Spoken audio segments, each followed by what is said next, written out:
Dara balik sama Udin Ready. Nah jadi vlognya di dalam garasi gini ya. Di luar lagi hujan jadi nggak bisa keluar-keluar.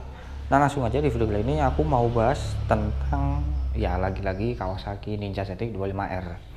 Emang semoga kalian nggak bosan. Cuman kali ini aku mau bahas tentang hubungan antara Kawasaki Ninja 250R ini atau Ninja Karbu kalau orang-orang bilang sama Ninja ZX 25R. Nah hubungannya apa? Nah jadi yang aku rasain ya, hype-nya dari Kawasaki Ninja ZX 25R kemarin itu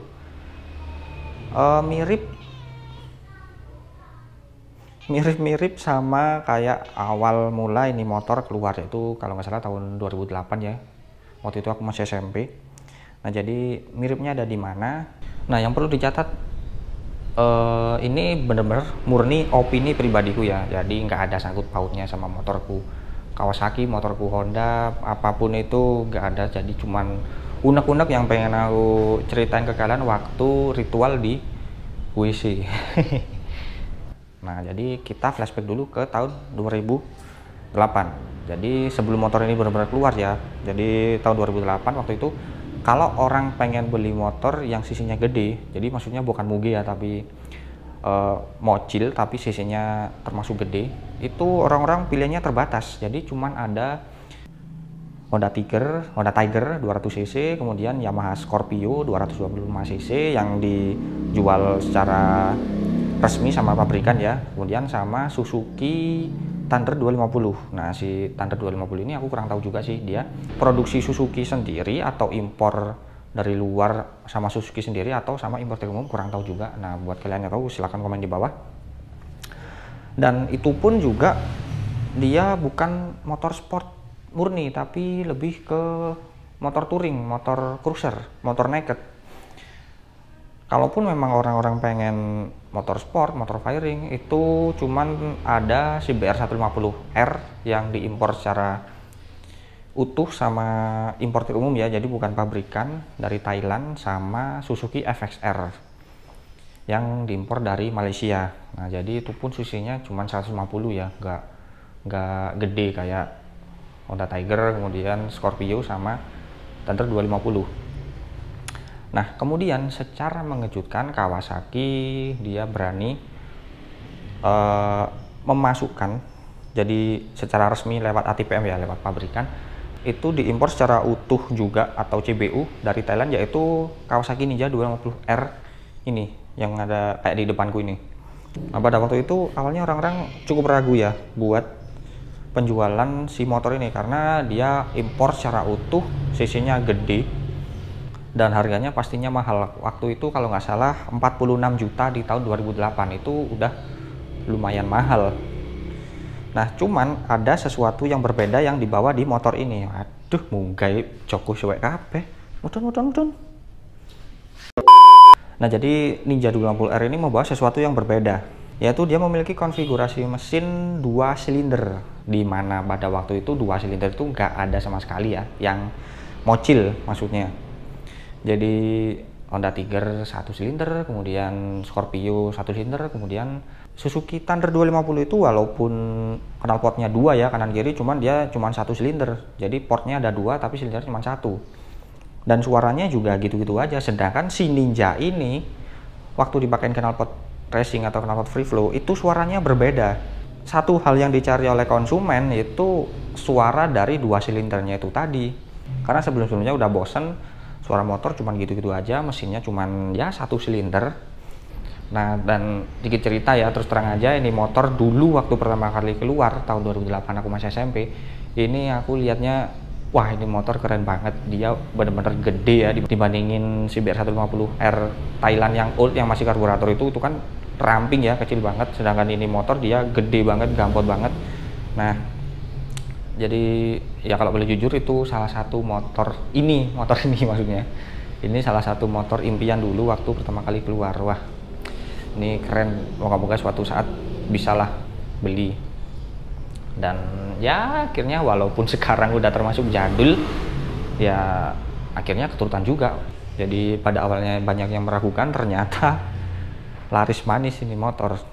Nah kemudian di tahun 2010 kalau nggak salah, nah itu Honda ikut nyemplung juga di kelas 250 cc sport firing, itu lewat CBR 250R yang lampu satu ya, atau kalau orang-orang bilangnya lampu sempak.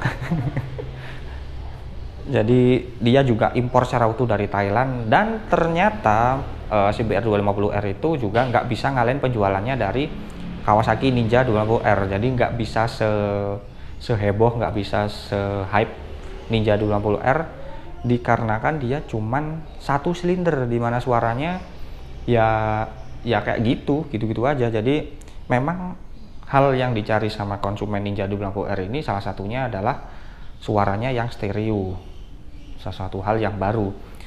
Nah kemudian skip lama-lama juga banyak yang ikut nyemplung di 2 silinder 250 cc. Di antaranya ada Yamaha lewat Yamaha R25 di tahun 2014. Kemudian Honda pun juga akhirnya setelah nggak kuat ya lawan Ninja 250R sama Yamaha R25 dengan CBR 250R nya yang single cylinder, akhirnya di tahun 2016 akhir kalau nggak salah itu Honda ngeluncurin CBR 250RR, dimana itu istilahnya kayak bawa standar baru di kelas 250 cc 2 silinder, yaitu dia udah suspensi depan upside down, kemudian swing arm belakang dia udah aluminium, kemudian riding mode, kemudian throttle by wire. Intinya dia standarnya udah tinggi banget si CBR 250RR ini. Cuman ada satu hal yang mungkin konsumen udah cukup jenuh ya, cukup bosan, yaitu suara dari 2 silinder. Karena ya memang dari tahun ke tahun banyak motor-motor 2 silinder di jalan-jalan udah mulai banyak. Jadi orang ya motor 2 silinder kayak biasa gitu, nggak se-hype waktu pertama kali Ninja 250R ini keluar. Nah mungkin dengan mengingat kesuksesan Ninja 250R ini ya di tahun 2008, Kawasaki akhirnya dengan berani dia ngeluncurin Kawasaki Ninja ZX 250R, di mana dia 250 cc tapi dengan konfigurasi 4 silinder. Nah ini kayak kataku tadi, menjadi apa ya, kayak tren baru lagi gitu. Jadi dari awalnya orang bosan 1 silinder, kemudian tiba-tiba Kawasaki gebrak dengan 2 silinder, kemudian 2 silinder udah mulai banyak, Kawasaki ngelangkah lagi ke 4 silinder. Dan ya memang suara 4 silinder itu merdu banget buat orang yang ini ya, penyuka otomotif terutama motor, pastinya tahu lah gimana merdunya suara motor 4 atau 3 silinder. Dia suaranya padat banget. Ya nyatanya terbukti, walaupun banyak yang kayak ngatain kenceng suara doang, kenceng kagak. Nyatanya ya sampai sekarang indennya sampai berapa? 3 bulan. Dan bahkan harga bekasnya pun si ZX25R itu lebih mahal daripada harga barunya. Itu aku banyak nemu yang dia jual harga sampai 125 juta dibandingkan dengan yang versi ABS ya, dibandingkan dengan harga barunya yang dari dealer itu cuma 113 juta ya on road Jakarta sana. Nah ini bukti kalau memang ZX25R ini banyak dicari. Soalnya yaitu tadi, barang sedikit permintaan banyak, udah jadi hukum pasar, harganya jadi melambung tinggi. Bahkan ada dealer yang nakal, kalau memang pengen cepet itu di upping price bisa sampai 5 juta, 10 juta, itu bisa langsung, bukan langsung sih, bisa cepet dapet.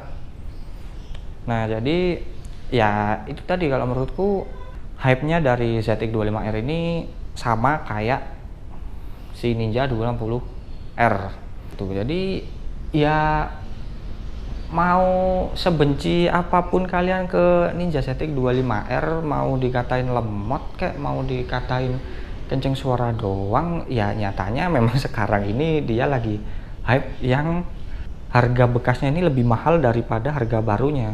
Ya tapi bukan nggak mungkin kalau si Kawasaki ZX25R ini lama-lama hype-nya bakalan turun, seperti halnya si Ninja 250R ini dulu. Jadi seandainya si Honda ataupun Yamaha atau mungkin Suzuki ayolah Suzuki ikut nyemplung juga di 250cc biar makin seru. Jadi seandainya mereka ikut masuk ke kelas 250cc 4 silinder, pasti lama-lama hype-nya si ZX25R ini bakalan turun juga, harganya juga bakalan terkoreksi karena produk makin banyak, pilihan makin banyak, jadi orang nggak terpaut di cuman satu produk aja, yaitu Zetik 25R. Cuman untuk saat ini ya mau nggak mau si Kawasaki Zetik 25R ini bermain di pasar sendiri, jadi sama sekali nggak ada saingannya ya buat motor baru di 250cc 4 silinder. Makanya karena cuman ada satu motor itu doang, makanya hype-nya tinggi banget, dan itu yang nyebabin permintaan tinggi, barangnya nggak ada, akhirnya akhirnya harganya melambung tinggi.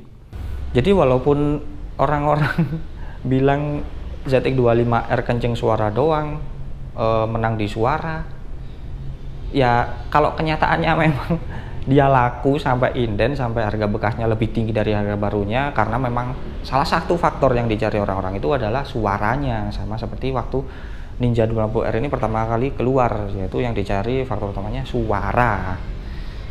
Oke lah, mungkin itu aja buat vlog ini, semoga bermanfaat. Kurang lebihnya mohon maaf, terima kasih telah menonton. Oke, and get ready. Dadah.